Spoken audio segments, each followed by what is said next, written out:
That night, when I took the small bag of medicine my aunt had forgotten at home and rushed to the county hospital at nearly midnight, I thought I was simply doing what any devoted Latina wife in her 50s would do, taking care of her elders the way she had been taught since childhood, honoring the duty that shaped so much of our lives. The winter air in northern Arizona was colder than usual, pulling at my coat and at my thoughts as I waited under the yellow light near the emergency entrance. It was one of those nights when the world feels too still, as if holding its breath, and for reasons I couldn't name yet, my own breath felt shorter than usual.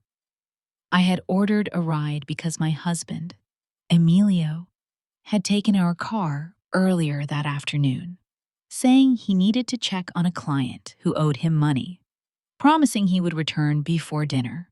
He never did. I didn't bother calling. By that point in our marriage, unanswered calls had become a quiet routine. When the rideshare arrived, the driver didn't even look at me at first. His badge said his name was Roman, mid-50s, Latino like me, dark circles under the eyes, as if he had worked too many double shifts. I greeted him softly, apologized for the hour, and told him I only needed to reach the hospital loading zone quickly. He nodded, but kept glancing through his side mirrors in a way that made the back of my neck tense. We drove in silence through the empty streets, past shuttered taquerias and darkened strip malls, past the quiet neighborhoods filled with houses like mine, modest, tidy, built on generations of trying to stay afloat. When we reached the hospital, instead of pulling up at the regular patient drop-off where the fluorescent lights washed everything in a sterile blue, Roman slowed the car, but didn't stop. I leaned forward slightly and told him this was fine. But, he whispered, "No, not here." His voice tight, almost trembling. Before I could ask anything else, he locked all the doors. From the back seat, I froze, my fingers tightening around the straps of the medicine bag. My heartbeat thudded against my ribs like a warning drum. I asked him why he locked the doors, my voice low, controlled, the way women learn to speak when danger is close and options are few. He didn't look at me. He just stared ahead and said, "Señora, please, you have to trust me for 5 minutes. Someone has been following your route since you left your neighborhood.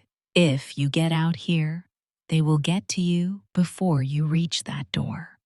His words sounded unreal, almost rehearsed, and yet something in his tone, a sorrow maybe, or an urgency shaped by fear, made me sit perfectly still. He drove past the regular entrance, past the ambulance bay, and circled toward the back of the hospital, where the loading dock sat in deep shadow. It was the kind of place where only staff went, a forgotten corner marked by dumpsters, crates, and the metallic groan of industrial vents. My breath quivered in my chest. I thought of calling my husband, but I knew better. I thought of calling my sons, but I didn't want to wake them or frighten them. And so, I stayed quiet, staring at the cold concrete walls as the car came to a slow, deliberate stop near a row of storage crates.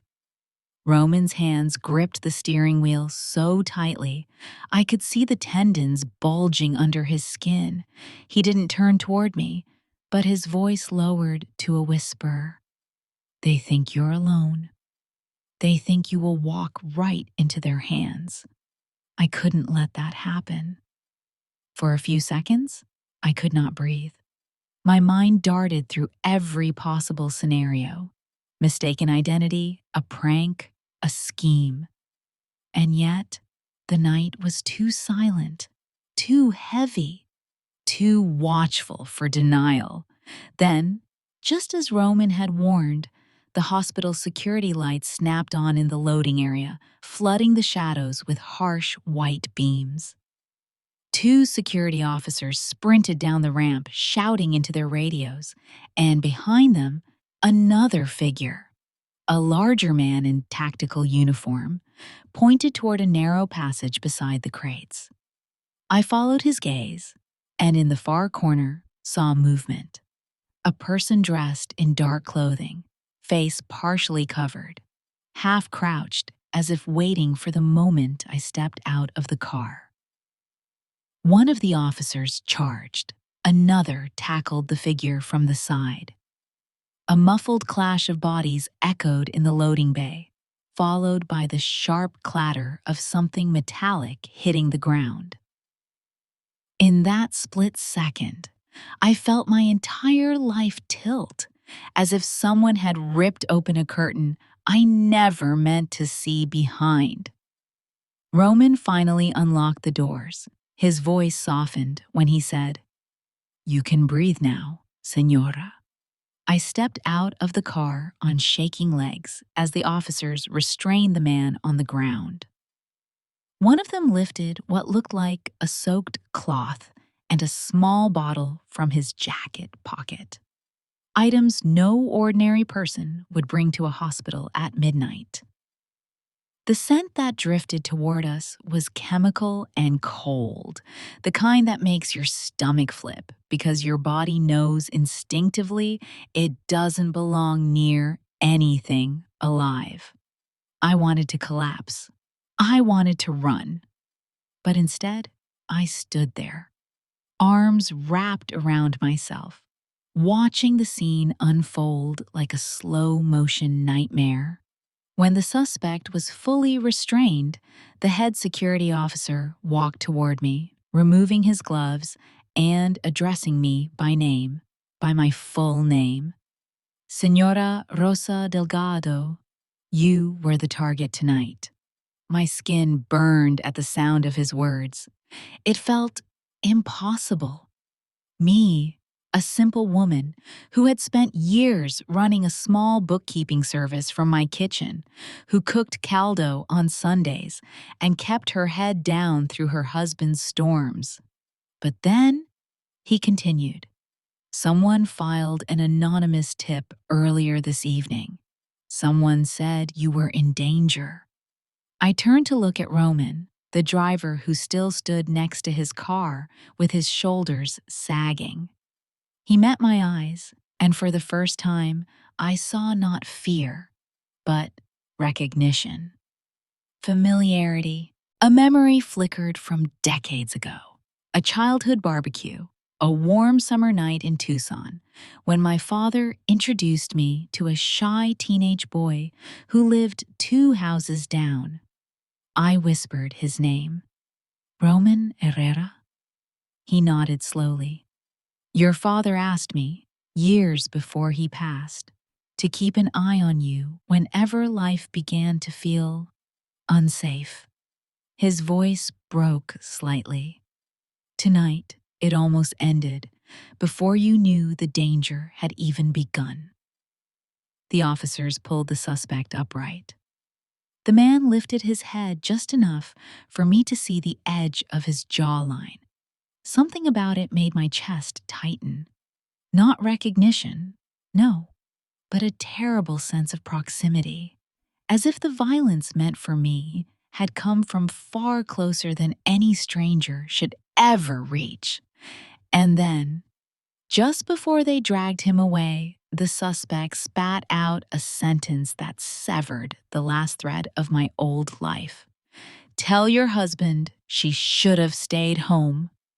My blood turned cold instantly, a slow burn that hollowed everything inside me.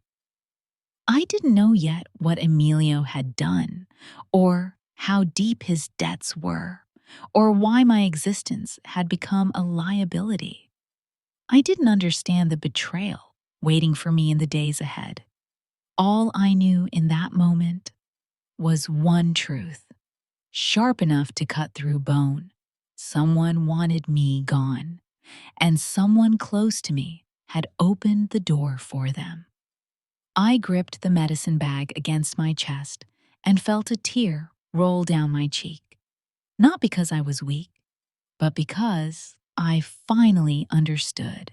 I was standing at the threshold of a story I never asked to live, but one I would have to survive, piece by piece, until the truth rose like dawn.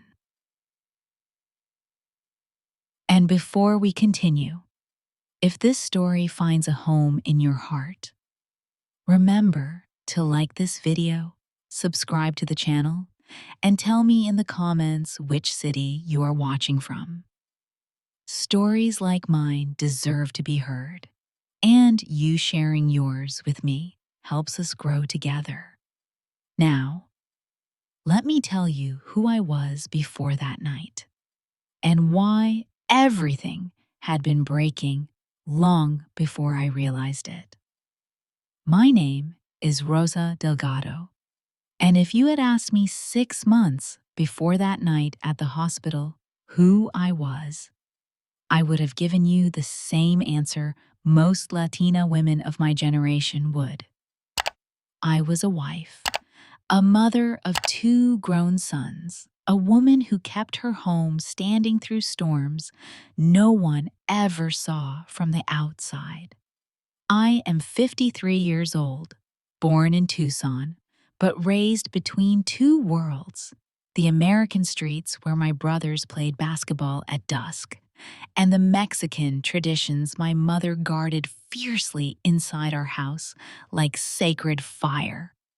I grew up in a family where women were expected to endure more than they deserved and complain less than they should.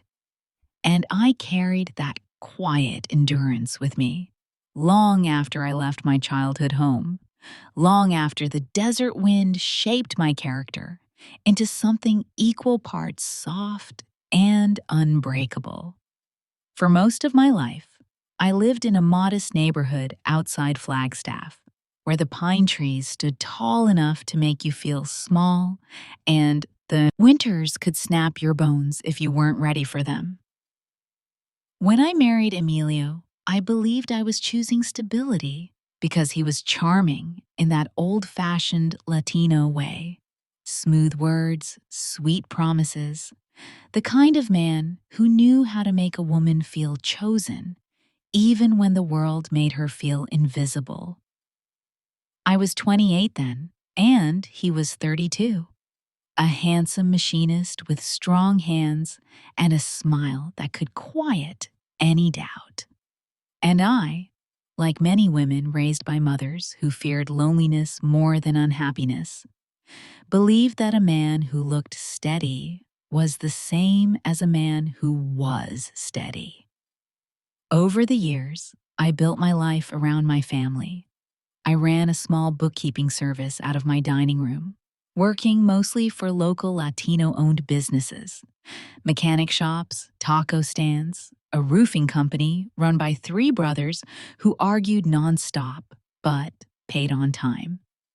My work wasn't glamorous, but it was honest, predictable, and meaningful. It allowed me to support my son's education and care for my mother before she passed away. It gave me pride, the quiet kind that doesn't make noise, but fills your chest like warm light. My sons grew strong, kind, independent.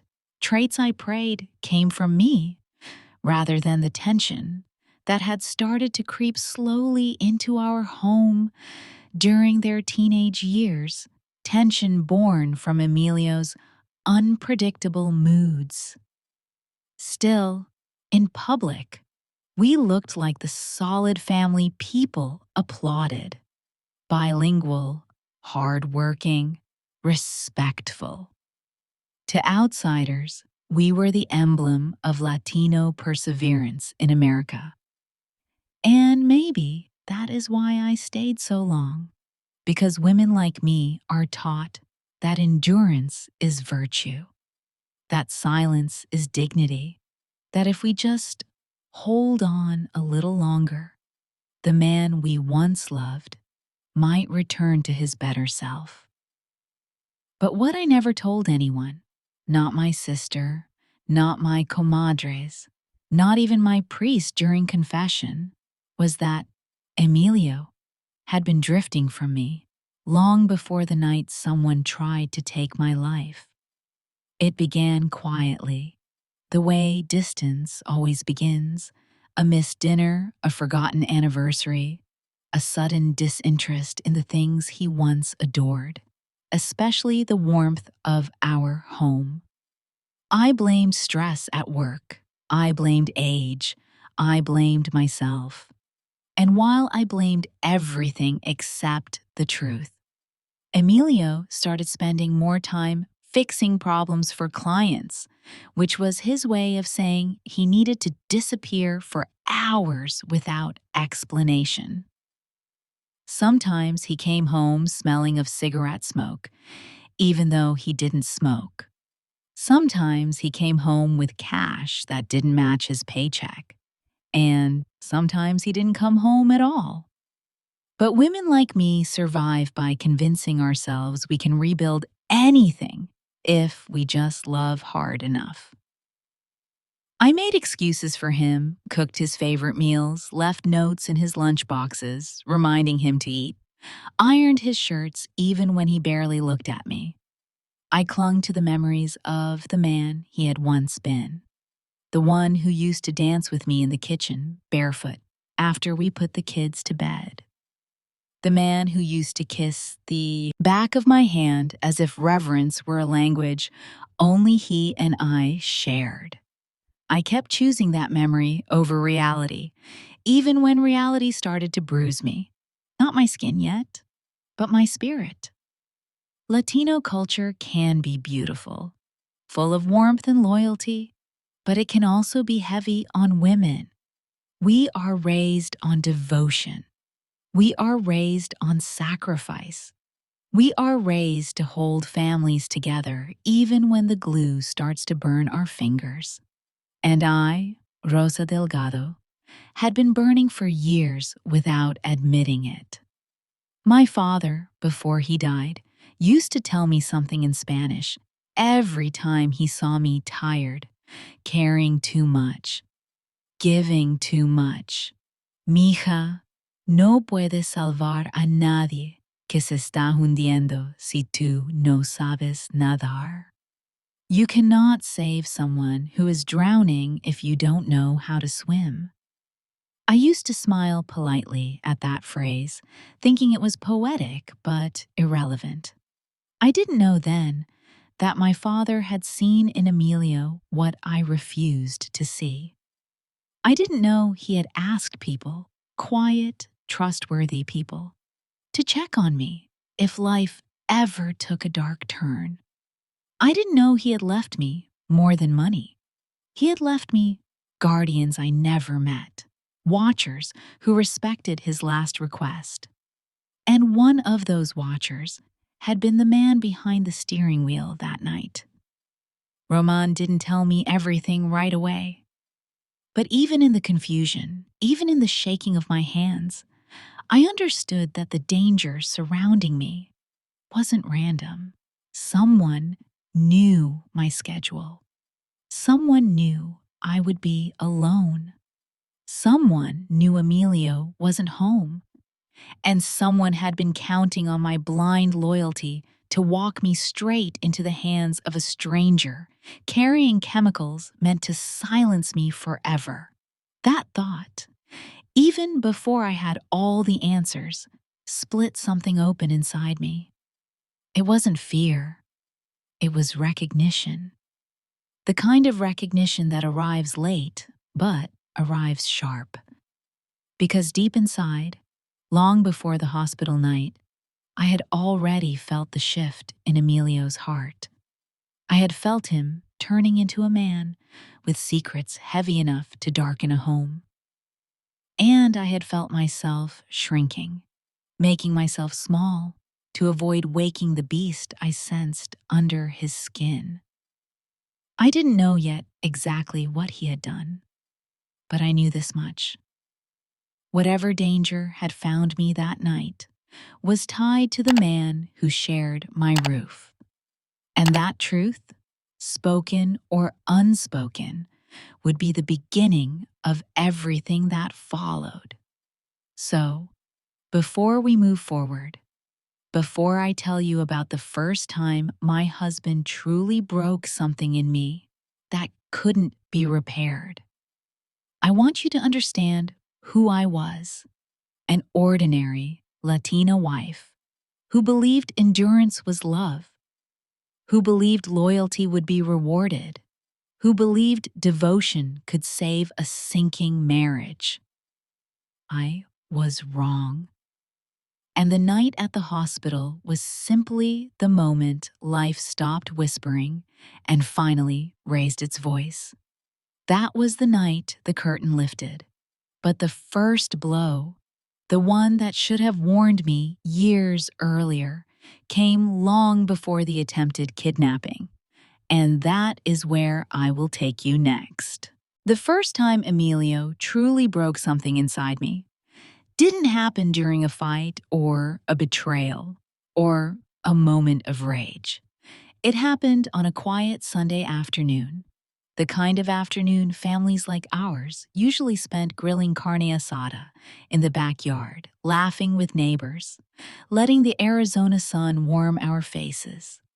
I remember it because it was the day I realized that love, when given to the wrong person, becomes a mirror that only reflects your own loneliness.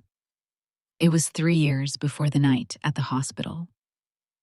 Our sons had already moved out, one to Phoenix for college, the other to New Mexico for work, and the house felt emptier than I expected. I tried to fill the silence with small rituals, sweeping the porch, tending the rosemary bush my mother planted before she died, reheating leftover tortillas even when it was just for me and Emilio.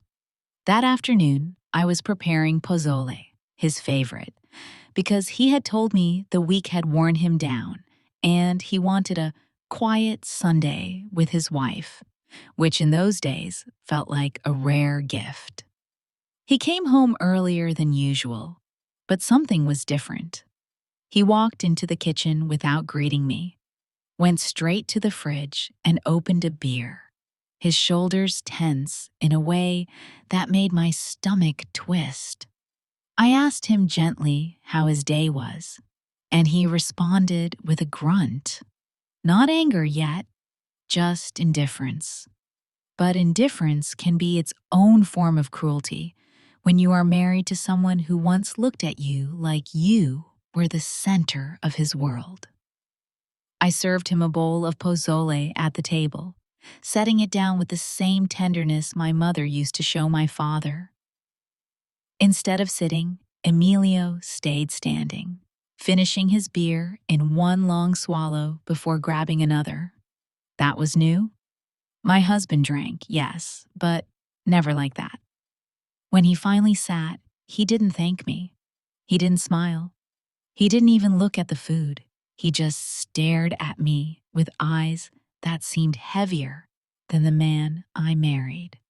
"Rosa," he said, voice low and rough, "you know you make things harder than they need to be." The statement was so strange, so unprovoked, that I thought I had misheard him.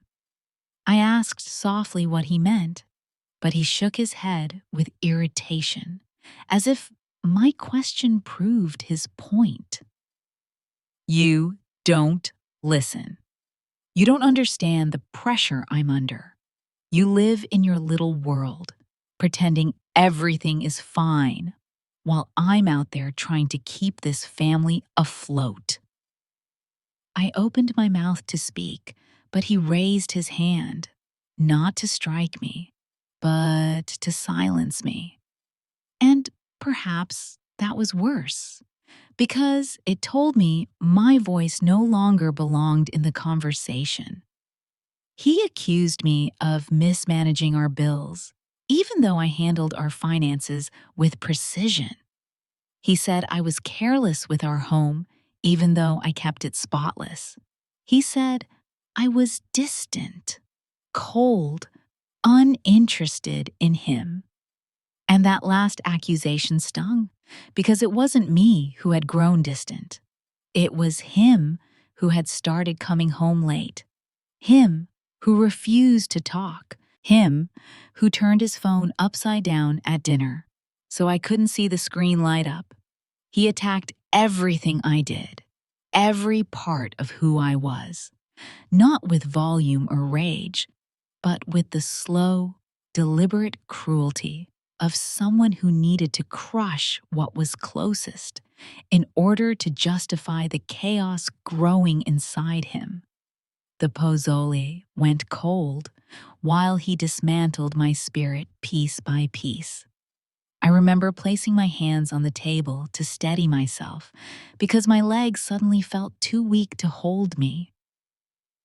In that moment, the kitchen that had once been the warm center of our life together felt like a courtroom where only one of us stood accused, and the defense had already lost. I didn't cry, not then. I listened. I apologized. I tried to understand, because that is what Latina wives are taught to do. Smooth the sharp edges, absorb the blows, make the house peaceful again.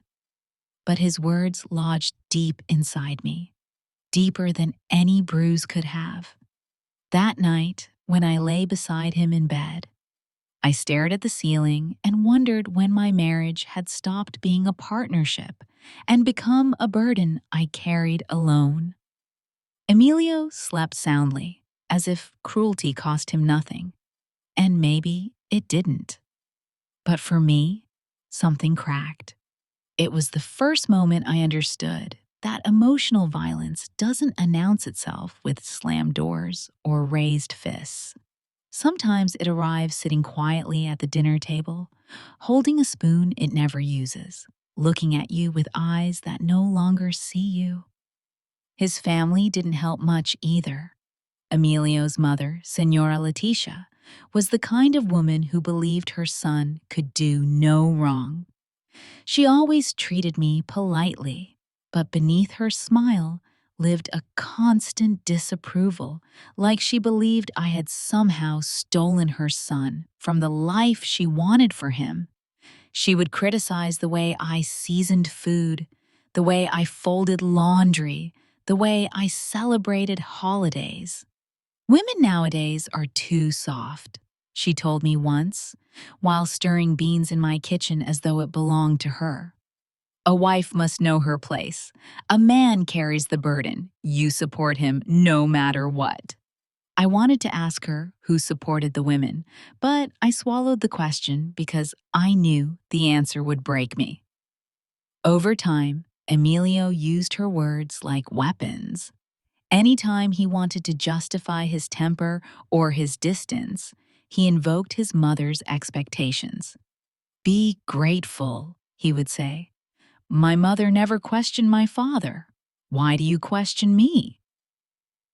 And so the emotional blows continued, subtle at first, then sharper, then unavoidable. The man who once lifted my chin with tenderness now cut me with silence, indifference, and blame. And yet, I stayed. I stayed because I believed storms passed. I stayed because I remembered the good years.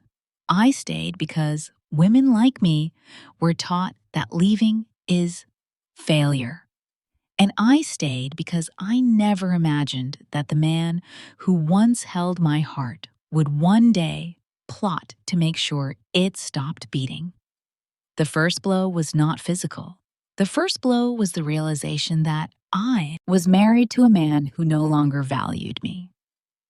And that wound, in its quiet, devastating way, prepared the ground for everything that came after, for the gaslighting, the betrayals, the lies, the desperation that eventually drove Emilio into darkness deep enough to cost me my life if he had succeeded. I just didn't know it yet. But I would learn, and the learning would be painful. The months that followed that first quiet cruelty unfolded the way slow tragedies often do. Not with explosions, but with a steady erosion that you only recognize once the foundation beneath you has almost disappeared. I kept the house warm, kept the meals cooked, kept the books balanced, kept myself composed, all while the air between Emilio and me thickened into something heavy enough to bruise. I told myself it was a phase. Men go through stress, women hold the family together, and I, Rosa Delgado, would not let one difficult season define the rest of our marriage. That was the lie I told myself because telling the truth would have required a courage I wasn't ready to claim. Emilio began coming home later each night, claiming extra shifts, late meetings, overtime hours that never showed up on his pay stubs. Some nights he would stumble in reeking of smoke and cheap cologne, 2 cents that belonged to worlds outside ours. When I asked, gently, always gently, he dismissed me with a wave of his hand or accused me of nagging. "You always think the worst of me," he would say, even though at that point I still thought more highly of him than he deserved. He stopped eating dinners I prepared. He ignored the little notes I left in his lunchbox. He criticized the way I folded towels, the way I organized the fridge, the way I breathed when he was tired. Small things, but each one chipped away at something inside me until I could no longer feel whole. Yet, I smiled in front of neighbors, joined his family for gatherings, pretended everything was fine because admitting pain felt like failure. And I had spent my whole life trying not to fail. My mother's voice, soft, devout, resigned, echoed inside me. "Marriage is sacrifice, mija. A good wife endures." So I endured, and in enduring, I disappeared slowly, quietly, until only the outline of the woman I had been remained. But emotional cruelty has a way of growing roots. One night, after a long shift, he insisted he had worked. Emilio came home with eyes that refused to meet mine. He tossed his jacket onto the sofa and sat heavily at the edge of the bed without speaking. I waited for him to say something, anything, but he only sighed, rubbed his temples, and muttered that I didn't understand the pressure he carried. I stepped toward him, touched his shoulder softly, and told him I was there, that we were a team. He flinched as if my touch burned him. "If we were a team," he said, "you'd stop questioning everything I do." The words pierced me more deeply than any shouted anger could have. I sat beside him and whispered that I wasn't questioning him. I was trying to stay connected, to remain close, to not lose the man I married. But he stood abruptly and walked out of the room without looking back. The silence that followed slammed harder than any door. After that, he withdrew even further. Sometimes he wouldn't speak to me for days, moving around the house like a stranger passing through. A cold breeze that never stopped long enough to warm or warn. He slept on the far edge of the bed, his back to me, as though I had become an inconvenience instead of his wife. I learned to hold my breath when I heard his key turn in the lock, not knowing which version of him would enter: quiet hostility, dismissive exhaustion, or casual cruelty disguised as stress. And yet, every morning, I rose early, packed his lunch, ironed his shirts, and kissed the back of his shoulder before he walked out the door, hoping maybe today would be different. Hoping maybe the man I once loved would remember he had loved me too. His family didn't help. They saw only what Emilio allowed them to see. When I mentioned he seemed distant, his mother frowned at me, as though I were ungrateful. "Men carry burdens we don't understand," she reminded me. "Don't push him."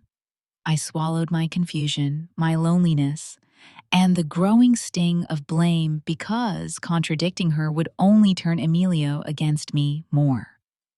So I played the role of the dutiful wife, even as I felt myself shrinking inside the costume. But the worst part wasn't Emilio's silence or his absences or the dismissive tone he carried like a second skin. The worst part was the way I convinced myself he was right. I began to believe I was the problem, that I complained too much, expected too much, asked too much. I started editing myself before speaking, filtering my own needs to avoid his irritation. I apologized for things I didn't do just to restore peace, even though peace built on self-erasure isn't peace at all. And when nights grew colder, I wrapped myself in blankets, while he stayed out later and later, telling myself marriage had seasons, and this season would pass. It didn't. What changed instead was my body. My shoulders tensed permanently from bracing myself. My breath shortened when he entered a room. My smile became something I performed, not something I felt. And slowly, heartbreak became a familiar rhythm, a quiet ache that pulsed through my chest like a second heartbeat. The breaking point should have come earlier, during one of the countless moments he made me feel small, but it didn't. Because when you have spent decades nurturing others, you forget how to protect yourself. You lose the instinct, you lose the urgency, and you convince yourself that he will change back if you just love him harder. But loving someone who no longer loves you doesn't bring them back. It only erases you faster. And that is what I had become in those months of nin, a fading woman holding tightly to a marriage already slipping through her fingers. What I didn't know then was that Emilio's coldness wasn't random. It wasn't stress. It wasn't distance born of time. It was guilt. It was secrets.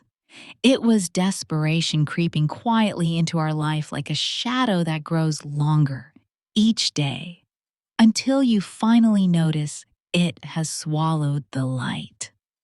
I didn't yet know about the debts he was hiding, the people he had crossed, or the way every bad decision he made drew danger closer to my doorstep. But I would learn. And when I finally did, the woman who had endured, who had stayed quiet, who had tried to save her marriage with patience and tenderness, would begin to unravel in ways I never imagined possible. Before that unraveling, though, there was a moment, sharp, unforgettable, that forced me to see the truth I had been avoiding. And that moment is where the real storm began. Before the chaos swallowed our marriage, before the silences became weapons and the distance became a wound that would not close, there had been a time, long, warm, golden, when loving Emilio felt like waking up inside a promise I believed would last forever.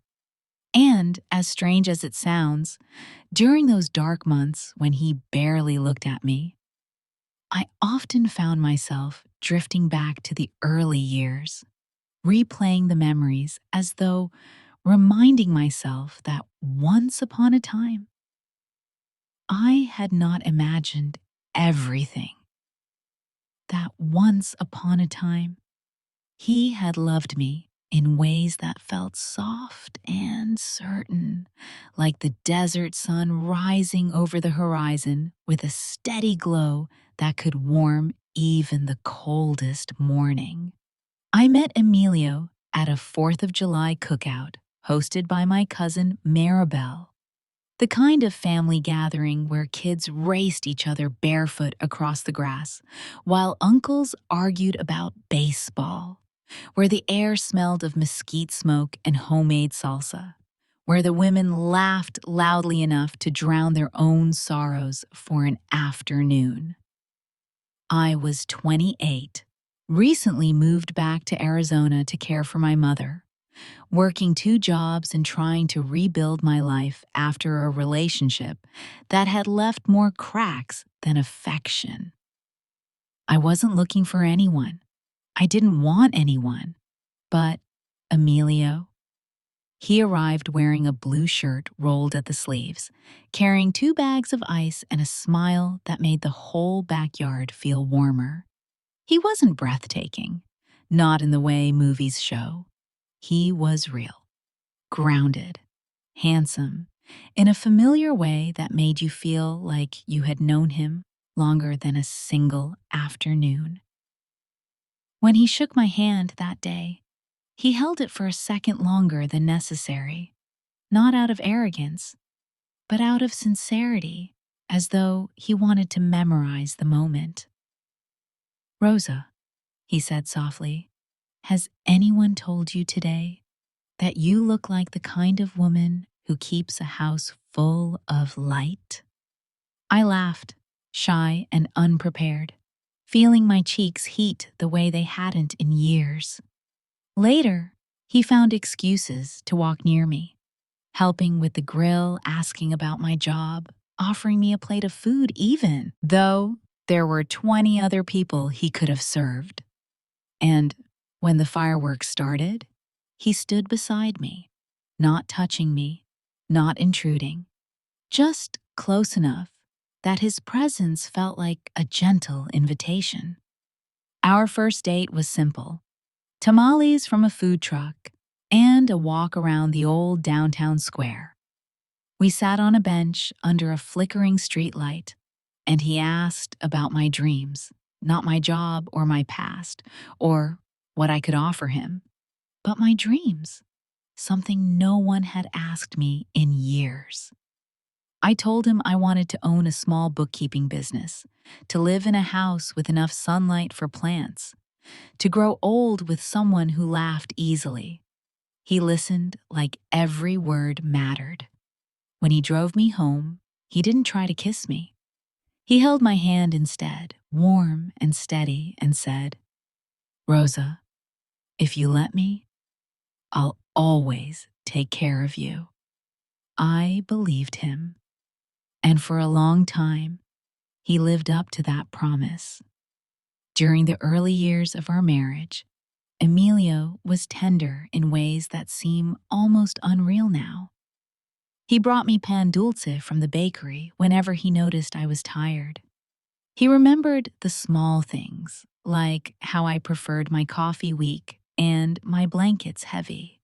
He danced with me in the kitchen when our favorite songs came on the radio, spinning me slowly while beans simmered on the stove. He carved our initials into the trunk of a mesquite tree during a picnic once, and when I asked him why, he said, "So even the desert knows we belong to each other." He built me a small wooden shelf for my cookbooks, sanding every corner, staining it the color of warm earth. He didn't earn much in those days, but every dollar he brought home was placed gently on the table, as if it were an offering, a contribution to something we were building together. And when I told him I wanted to start my own bookkeeping service, he encouraged me, bragging to his friends that his wife was the smartest woman he knew. On our anniversary, he surprised me with a weekend trip to Santa Fe. We stayed in a small adobe inn where the walls were painted in soft tones and the night smelled of piñon wood.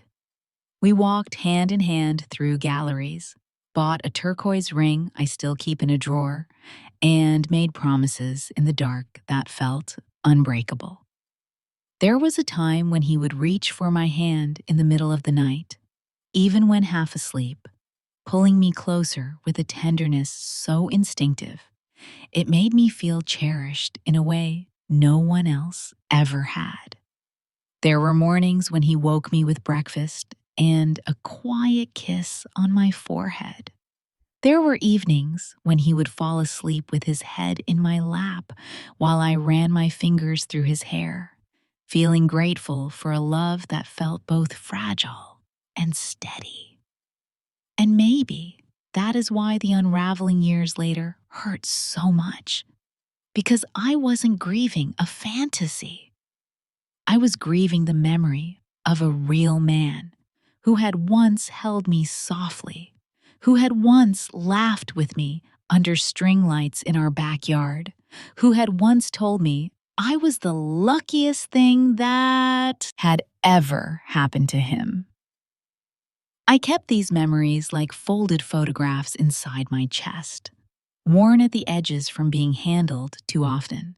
And during the long nights when he stayed out late, when the bed felt too big and the silence felt too heavy, I would take those memories out and hold them the way a mother holds a sleeping child, quietly, carefully, trying not to disturb the illusion. I told myself he was stressed. I told myself men change. I told myself love was a garden, and gardens go through seasons. But love doesn't wither like a plant. Love dies when trust dies, when cruelty replaces tenderness, when neglect becomes routine. And I didn't want to admit mine was dying because the memories were too beautiful to let go.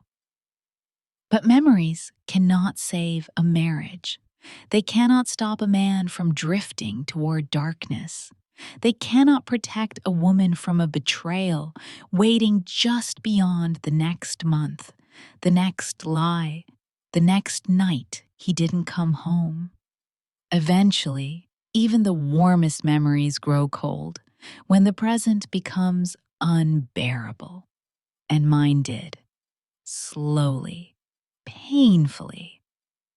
Until the day came when I realized those memories were the very reason I had stayed too long, forgiven too much, and ignored the warnings that should have pushed me away before the danger reached my doorstep. But by the time I understood that, Emilio was no longer the man I had married. He was someone else entirely. Someone capable of hurting me in ways I had never imagined. And the transformation that led him there, that is where the story turns dark. The year everything shifted. The year Emilio began slipping beyond the reach of love, marriage, or even reason, didn't arrive with a sudden explosion. It crept in quietly, like a draft under the door you ignore, until winter settles into the bones of the house. At first, I sensed it in the smallest things, the way women do long before anyone else notices the rot. The late-night messages he refused to open near me. The cash withdrawals that made no sense. The tension in his shoulders when the phone rang and he stepped into the backyard to answer it. Pacing in circles like a man being hunted. I asked him once, gently, if everything was all right. He told me I worried too much. That was the beginning of his new favorite phrase. You worry too much, Rosa.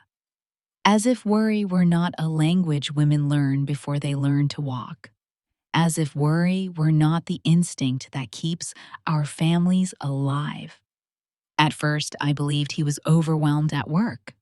The machine shop had been cutting hours, and many of the men were terrified of layoffs. When Emilio came home late, smelling of metal dust and tired sweat, I assumed he had stayed for overtime. But then, overtime stopped existing, and his hours no longer matched his pay. And the more questions I had, the more irritated he became, until irritation turned into something darker: defensiveness, secrecy, blame. He started drinking more. Not the casual beers of our early marriage, but the heavy drinking that leaves a man hollow behind the eyes. Some nights, he stumbled through the door after midnight, slamming cabinets, knocking over chairs, muttering to himself as though trapped in conversations no one else could hear. I would sit up in bed, hands trembling under the blanket, listening to him curse at things I couldn't see. When I asked what was wrong, he looked at me with a mixture of contempt and desperation, so strange it made my skin prickle. You wouldn't understand, he said. You never understand anything. His temper became unpredictable. One moment he was quiet, brooding, locked inside a world I no longer recognized. The next, he exploded over trivial things. The laundry not folded the way he liked, a bill placed in the wrong drawer, the rice slightly overcooked. Once, he threw a plate across the kitchen because I asked if he wanted chicken or beef for dinner. The plate shattered, but I stayed calm, sweeping the pieces while he paced behind me like a caged animal. You push me, he said. You don't know how much pressure I'm under. Pressure. That word became his shield, his excuse, his accusation. I would hear him whisper it to himself sometimes when he thought I was asleep. Presión, presión, like a man measuring the walls closing in. I didn't know then about the gambling, the debts, the predators waiting in the shadows. I only knew my husband no longer slept beside me. Even when he lay in the same bed, he slept with his back turned, shoulders tense, as if bracing for a blow I had never given. His family sensed something too, but instead of helping, they tightened their grip around him. His mother, Señora Leticia, whispered that men buckle under ungrateful wives. That respect keeps a husband steady. That women who ask questions create weak marriages. His sister Lucinda added that perhaps I was too cold, too calculating, too focused on my bookkeeping to be a proper wife. They didn't see him tremble after mysterious phone calls. They didn't see him lean over the sink, gripping the edges, as if the world were spinning beneath his feet. They didn't see the fear living behind his anger. But I did. And I didn't understand it yet, but I felt it in my bones that Emilio was becoming someone dangerous. One night, he came home with his knuckles bruised and a cut across his eyebrow. His shirt was torn near the sleeve, dust smeared across the fabric. When I rushed forward to check the wound, he shoved my hand away with a fierceness that made my stomach twist. Don't touch me, he snapped. You don't get to touch me when you don't support me.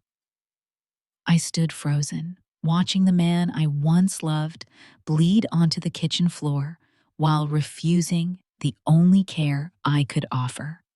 Hours later, while he slept heavily on the couch, his breath thick with whiskey, I cleaned the blood from the tiles and noticed something in his jacket pocket, a folded slip of paper stained with sweat, a number written in block letters, a dollar amount underneath, $162,000. My heart slammed against my ribs.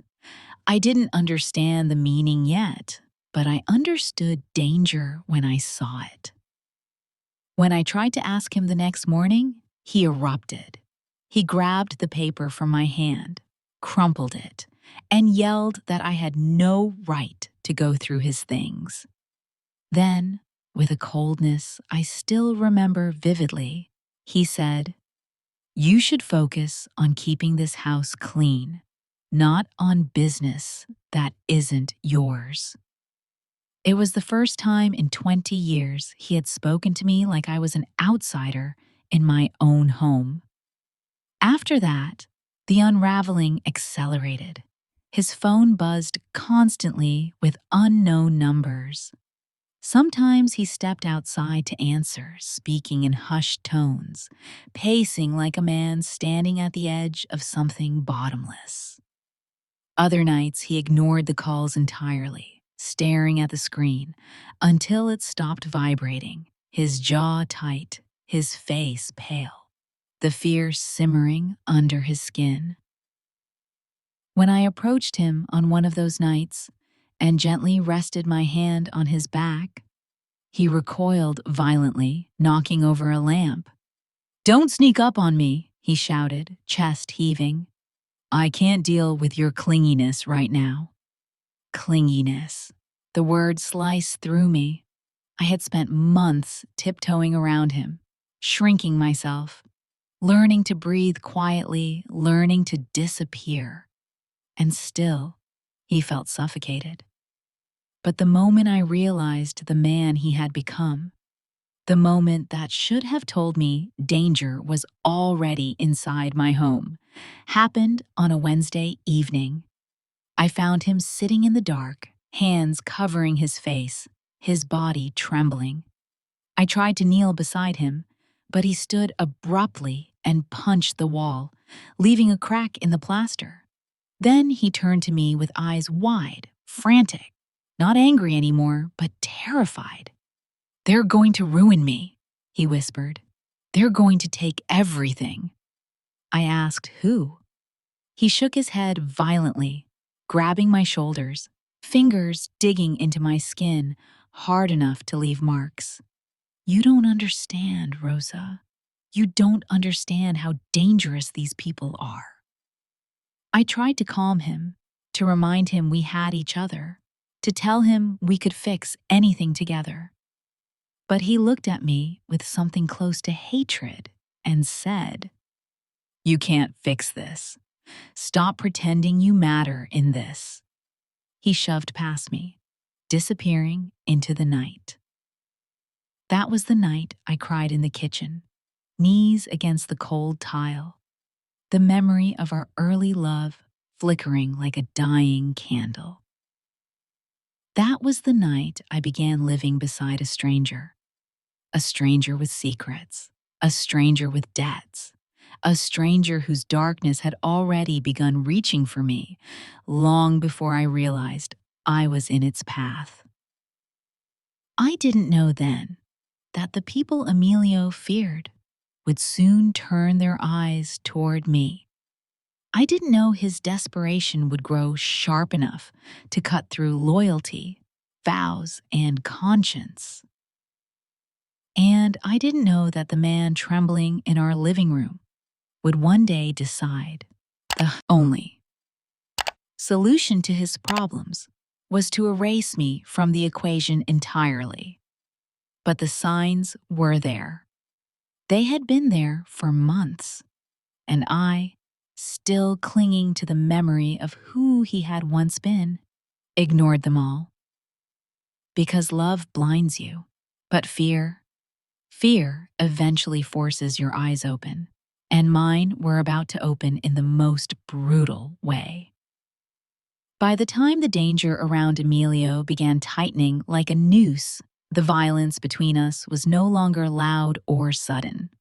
It had become something quieter, more corrosive, the kind that burrows under the skin and lives there like a slow poison.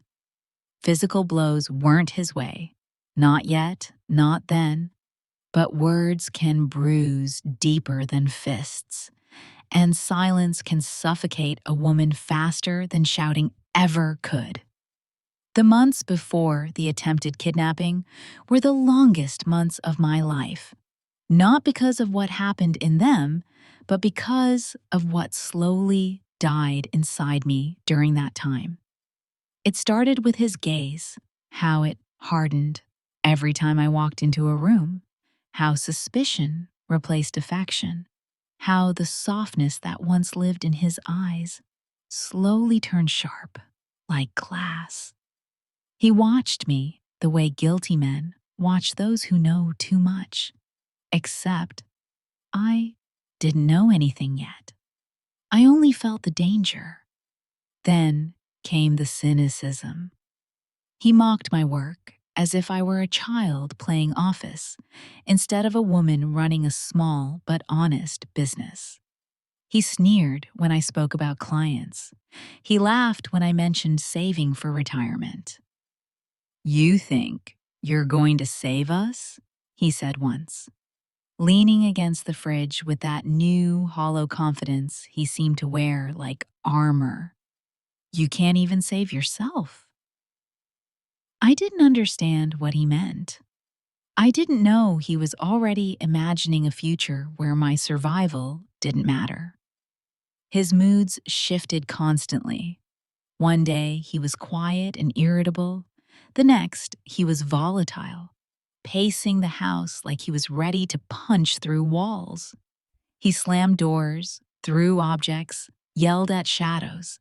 He accused me of things that made no sense, that I was spying on him, that I was hiding money, that I was talking to people behind his back. None of it was true. But he needed someone to blame, and I was the closest, softest target. The financial manipulation increased. He demanded access to accounts that were solely mine, accounts my father had helped me set up before he passed. When I hesitated, he accused me of not trusting him. When I said I simply needed to understand why he needed money, he told me I was selfish. And when I resisted entirely, he switched strategies, begging, apologizing, promising things he hadn't fulfilled in years. He brought home flowers twice, once even cooked me dinner, acting like the man I used to love.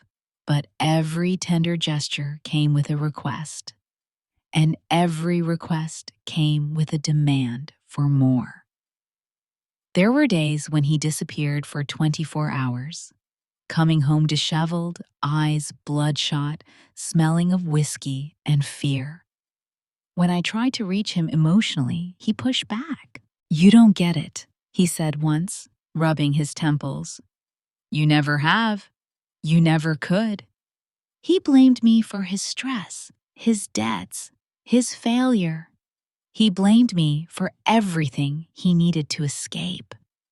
Slowly, the home I had built with warmth and routine, became a battlefield. I learned to move quietly, to anticipate his moods, to adjust my breathing around him. I learned the difference between the heavy footsteps that meant frustration and the sharp ones that meant accusation. I learned the sound of danger in my own living room. Sometimes he sat in the dark for hours, a bottle in his hand, muttering about people I didn't know. He made phone calls in the garage with the door closed. He received texts at 3 in the morning and turned his phone face down before I could see the screen. And when I lay beside him, unable to sleep, I felt him twitch and tremble like a man fighting nightmares he had created himself. The emotional abuse intensified slowly, systematically, like a tightening rope. Once, He told me I was lucky he stayed. Another time, that no one else would want me. "You're aging," he said coldly one afternoon, not looking up from his phone, "and you don't know how to make a man feel appreciated anymore." I didn't cry in front of him, but when he fell asleep that night, I went to the bathroom, closed the door silently, and allowed myself to crumble. I looked at my reflection under the soft yellow light, my face thinner than it used to be, my eyes carrying shadows I didn't recognize. And I wondered how love had turned me into a ghost inside my own home. But what broke me most wasn't the cruelty. It was the confusion, the not knowing, the shifting ground beneath my feet. One moment, he touched my shoulder and apologized, telling me he didn't know what had gotten into him. The next, he looked at me like I was a burden he couldn't wait to unload. He hugged me on a Tuesday, then ignored me for the rest of the week. He took me to dinner once and said he wanted to start over. Then, 2 days later, accused me of sabotaging his life. My chest lived in a constant state of bracing. My heart learned to hold itself still. The fear grew in other ways too. Objects went missing around the house. Important documents, spare keys. One of my necklaces disappeared. He blamed burglars. I blamed no one because I didn't know what to believe anymore. At the grocery store, I began triple-checking the locks on my car. At home, I slept lightly, listening for footsteps. I told myself I was imagining things, but deep down, I felt something stalking my peace. Whether it was his anger, his debts, or a threat I couldn't name yet. One evening, after a particularly explosive argument about money, he cornered me in the hallway. Not with his fists, he never needed them, but with his presence, his height, his narrowed eyes. He placed his hands on either side of the wall, trapping me. His breath was thick with alcohol, his voice low. "You think you're safe because you have your father's money?" he whispered. "You think you get to walk around this house acting like you're better than me?" I told him quietly that I had never acted that way. He smirked, a slow, cruel smirk that didn't belong to the man I married. "We'll see," he said. Then he pushed off the wall and walked away. Those words followed me like shadows for weeks. "We'll see." At the time, I didn't understand the meaning. I didn't know he had already begun making decisions that would threaten my life. I didn't know he had started meeting with men who didn't hesitate to hurt women to collect debts. I didn't know his fear had mutated into something venomous, something that made him see me not as a partner, but as an inconvenience, a liability, a solution. All I knew was that the man sleeping in my bed had become unpredictable enough that I avoided turning my back to him at night. All I knew was that the tension in the house had grown thick enough to swallow my voice. All I knew was that the marriage I had nurtured for decades now felt like a trap slowly closing. And still, I stayed. Because fear doesn't always make you run. Sometimes, fear holds you in place, whispering that leaving might be worse. Sometimes fear becomes a strange companion, predictable in its unpredictability, familiar in its cruelty.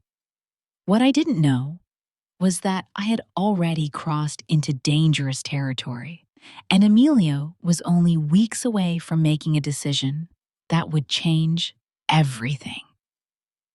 And the night it finally snapped, the night he crossed that last line, was a night I will never forget. A night that became the breaking point. The night everything finally snapped didn't come with warning, at least not the kind you can name. It arrived quietly, threaded through ordinary moments, slipping between the cracks of routine until it stood fully formed in front of me, revealing the truth I had been avoiding for far too long. It was a Thursday, a night like any other, with the desert wind rattling the windows and the faint hum of traffic drifting from the highway. I had made caldo de pollo because the temperature had dropped sharply, and something about the cold always made me nostalgic for my mother's kitchen.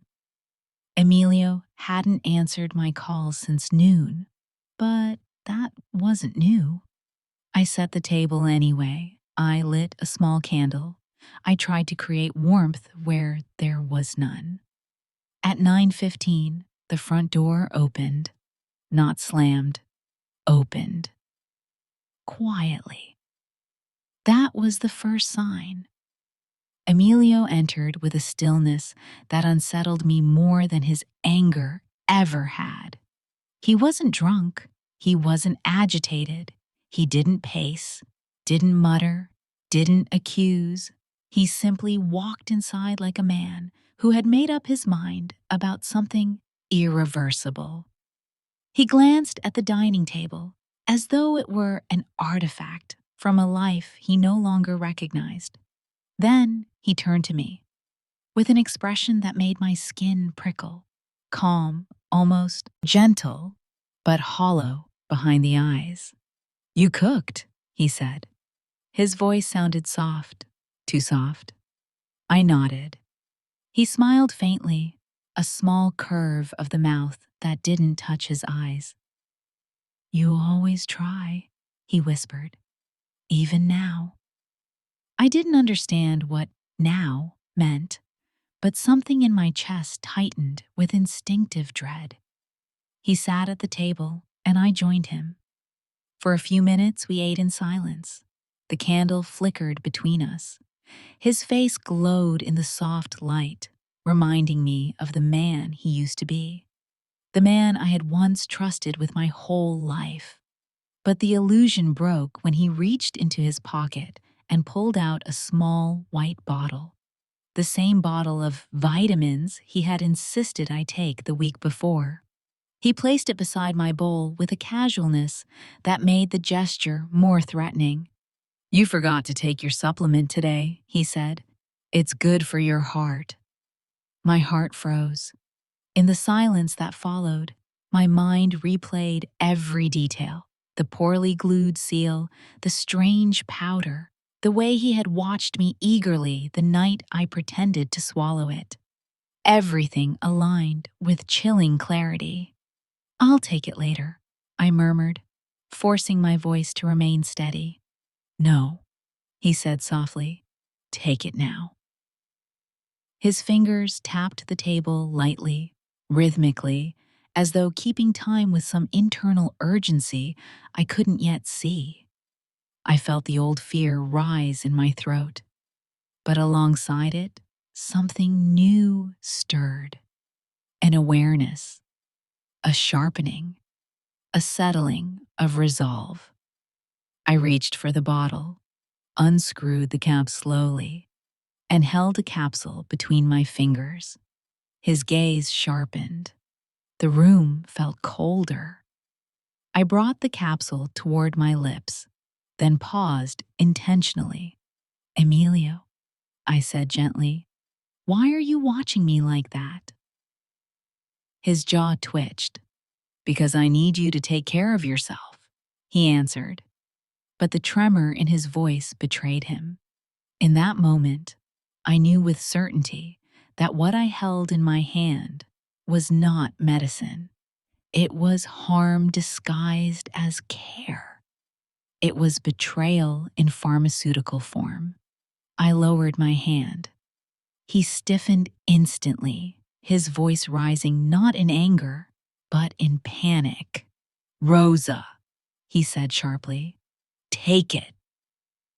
Something inside me broke, not loudly, but definitively. A soft internal crack that comes when a woman finally sees the truth, not as a possibility, but as an undeniable fact. The memory of the attempted abduction at the hospital surged back, washing over me like cold water.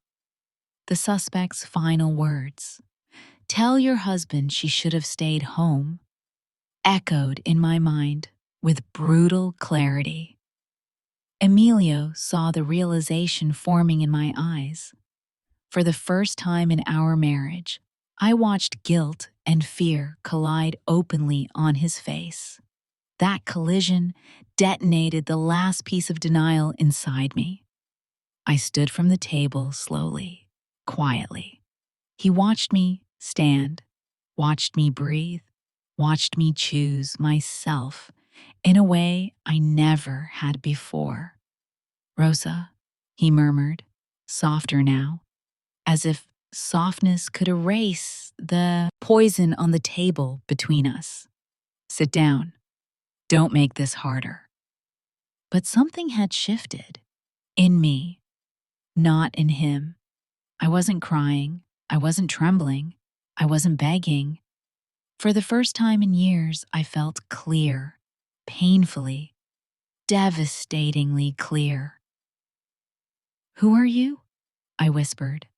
Those 3 words struck him harder than any accusation. He flinched, as though I had hit him. He stood, knocking his chair back, and grabbed my arm with a force that sent a jolt through me. His fingers dug in, not violently, just firmly enough to show intent. "You don't understand the pressure I'm under," he said, his breath hot against my face. "They're going to kill me, Rosa. They will kill me if I don't pay." And then he made a choice he could never undo. "I didn't want to hurt you," he said, "but I can't die because of you, because of me." As if my existence were a liability he needed to erase. As if my life were collateral in a debt I never agreed to. I pulled my arm free, not with force, but with calm, startling calm, the kind that comes when fear transforms into something sharper. He stepped forward as if to stop me, but then froze, realizing something he hadn't considered. I wasn't fighting. I wasn't screaming. I wasn't pleading. I was simply looking at him. Really looking at him. The way a woman looks at a stranger who has broken into her home wearing her husband's skin. In that stillness, something inside him cracked too. His eyes darted toward the hallway. His breathing quickened. His hands shook. And for a moment, I saw his entire plan unravel behind his eyes. Whatever he was supposed to do next, however he intended to finish what he had started. But he no longer had control, not of me, and not of himself. I took a single step back. He didn't follow. He just stood there, staring at me with a hollow fear that told me everything I needed to know. I was living with a man who had decided my death would save him. And that decision made him more dangerous than any stranger hiding in the shadows of a hospital. I walked to the bedroom slowly, deliberately, closing the door behind me like a woman who had made her own irreversible choice. I didn't pack a suitcase. I didn't take clothes. I didn't take jewelry. I took only my purse, my keys, and the quiet realization that the woman who walked into that bedroom would never walk out the same. As I opened the window and stepped into the cold Arizona night, I felt something inside me settle. Not fear, not rage, something quieter, something sharper: awareness. I slipped out into the darkness, leaving behind the man who had once promised to take care of me. He had kept that promise for many years, and then he had killed it with his own hands. The night had broken, and so had I. But breaking isn't the end. Sometimes breaking is the beginning. And from that night forward, my path would no longer lead toward him. It would lead toward truth, toward justice, toward the version of myself I had buried for decades. What I didn't know yet was that Emilio wasn't finished, and the storm waiting for me was darker than anything I had survived so far. When dawn finally came after that night, the night I slipped out of my own house like a woman escaping a burning building, I sat in my car with the engine off, hands shaking on the steering wheel, watching the sky shift from deep blue to the soft gray of morning. I didn't go far. I parked 2 streets away, hidden behind a row of tall juniper trees, where Emilio wouldn't think to look for me. My breath fogged the glass as I stared at the quiet houses and told myself over and over that I wasn't crazy, that what I had seen the night before was real, that the man I married had truly crossed into a darkness beyond the reach of love. I waited until I was certain he had left the house, heard his truck start, listened to the rumble fade into the distance, and only then did I drive away. Not to a friend, not to family. I went to the only person left in my life who had proven they were willing to protect me without hesitation: Roman. He answered the door of his small, tidy apartment, still in his security uniform, eyes wide with shock when he saw me standing there, with last night's fear still clinging to my skin. I didn't need to explain everything. He saw it. He saw all of it. He ushered me inside, sat me on his couch, made me a warm cup of café de olla, the way my father used to, and listened as I told him everything, every word Emilio had said, every look, every shift in his voice, every change in his soul. When I finished, Roman didn't comfort me. He didn't tell me it would be okay, or that maybe I was mistaken. He sat back slowly, exhaled deeply, and said the quiet truth neither of us wanted to speak aloud. Rosa, he was preparing to finish what didn't work at the hospital. That sentence felt like someone had pressed a cold blade to the back of my neck. But hearing it out loud also awakened something deep inside me. Not fear, not grief, but a clarity so sharp it steadied my breath. I had spent years shrinking myself, apologizing, accommodating, hoping. That had ended the moment the capsule touched my fingertips last night. Roman insisted we go straight to the police, not with panic, but with strategy. "You are safer when the truth is documented," he said. "Power shifts when darkness becomes evidence." So we went. The sergeant on duty recognized Roman. Apparently, he was well respected among hospital security, and listened carefully as I recounted everything: the attempted abduction weeks earlier, the suspect's words, Emilio's growing volatility, the bottle of altered vitamins. When I handed the officer the bottle, his expression changed. He held it as if it were something radioactive. "We'll run analysis immediately," he said. "You did the right thing coming here." They assigned me a detective, a calm woman named Alvarez, who reminded me of my older sister, sharp, observant, steady. She asked questions I hadn't dared ask myself. Did Emilio know about your father's inheritance? Did he have access to your accounts? Had he shown signs of desperation? Was he involved with anyone outside the marriage? By the time she finished, we both understood the truth in full. Emilio's debt was large enough to make killing me convenient. My death would solve his financial ruin. My disappearance would free him from accountability.